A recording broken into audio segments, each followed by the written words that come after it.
awareness lecture. Men must read. Gentlemen, I am here to speak with you on prostate. The topic is misleading. Is prostate strictly for men? Yes, only men have prostate and only men are 20 years, but the healthcare enlightenment is for everyone. There is no woman who does not know a man 40 years and above, father, uncle, brother, son, friend, neighbor, colleague. Essentially what I will be doing today is health promotion. Responsible health promotion must provide three things. 1. Information. 2. Reassurance. 3. A plan of action. Let me start with a background on prostate health. Everyone has a pair of kidneys. The job of the kidney is to remove waste.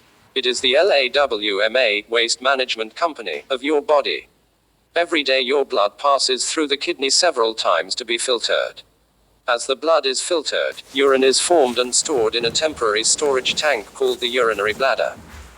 If there were to be no urinary bladder, as a man walks on the road, urine will be dropping. Now think of the plumbing work in your house. Think of the urinary bladder as the overhead storage tank. From the storage tank, a good plumber will run pipes to other parts of the house, including the kitchen. God in his wisdom ran pipes from our urinary bladder to the tip of the penis. The pipe is called the urethra.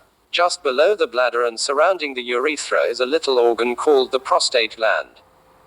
The prostate gland is the size of a walnut and weighs about 20 grams. Its job is to make the seminal fluid, which is stored in the seminal vesicle. During sexual intercourse, seminal fluid comes down the urethra and mixes with the sperms produced in the testicles to form the semen. So semen technically is not sperm. It is sperm plus seminal fluid. The seminal fluid lubricates the sperm. After age 40, for reasons that may be hormonal, the prostate gland begins to enlarge. From 20 grams it may grow to almost 100 grams. As it enlarges, it squeezes the urethra and the man begins to notice changes in the way he urinates. If you have a son under 10, if he has a little mischief like we all did at that age, when he comes out to urinate, he can target the ceiling and the jet will hit target. Call his father to do same wahala day. His urine stream cannot travel a long distance and sometimes may come straight down on his legs. So he may need to stand in awkward position to urinate. Not many men will be worried the urine stream cannot hit the ceiling. Toilets are on the floor and not on the ceiling. But other symptoms begin to show. Terminal DRIPPLING. The man begins to notice that after urinating and repacking, urine still drops on his pants. This is the reason why after an older man urinates, he has to ring bell. A younger man simply delivers to the last drop and walks away. Just see an older man coming from the bathroom. Sometimes he may clutch the newspaper closely to hide the urine stains, particularly on plain colored trousers. HESISTANCY. At this point you wait longer for the urine flow to start. There are two valves that must open for you to urinate, the internal and external sphincters. Both open, but because of obstructions, it's longer for the flow to start. Incomplete emptying. You have this feeling immediately after urinating that there is still something left. As all these things happen, the bladder begins to work harder to compensate for the obstruction in the urethra. The frequency of urination goes up. Urgency sets in. Sometimes you have to practically run into the toilet. Nocturia also becomes common. You wake up more than 2 times at night to urinate. Your wife begins to complain.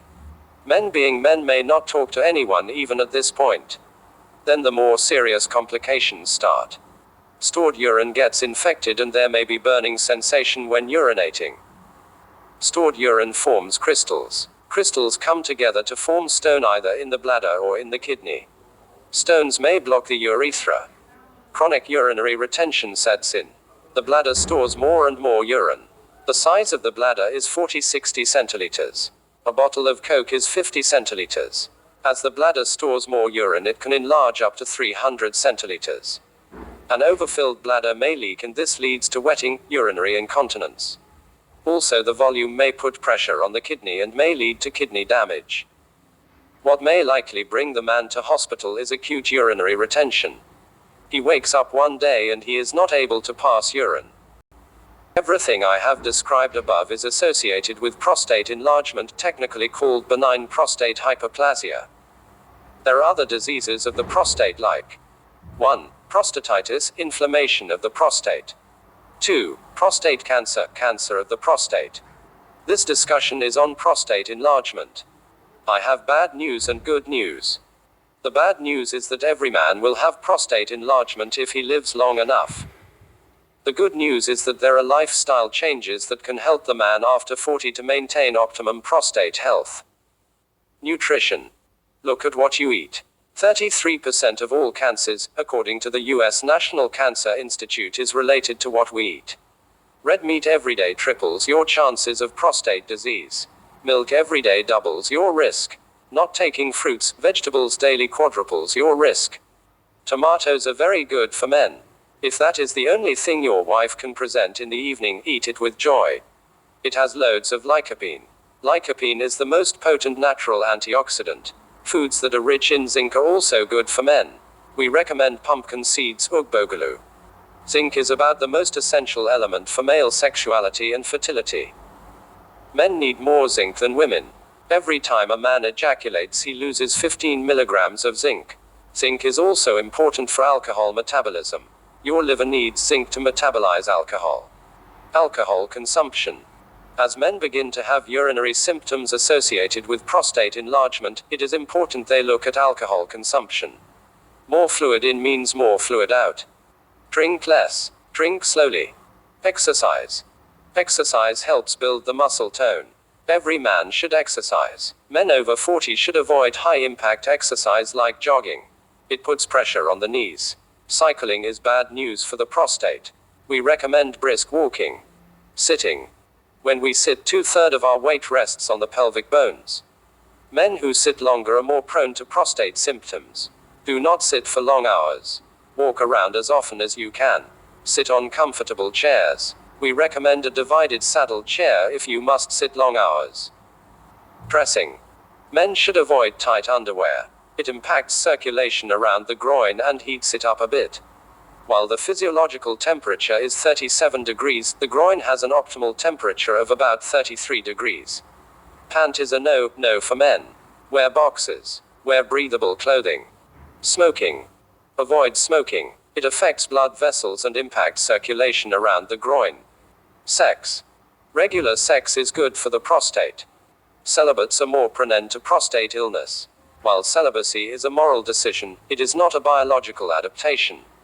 Your prostate gland is designed to empty its contents regularly. Blank. Thought when someone shared something of value with you and benefit from it.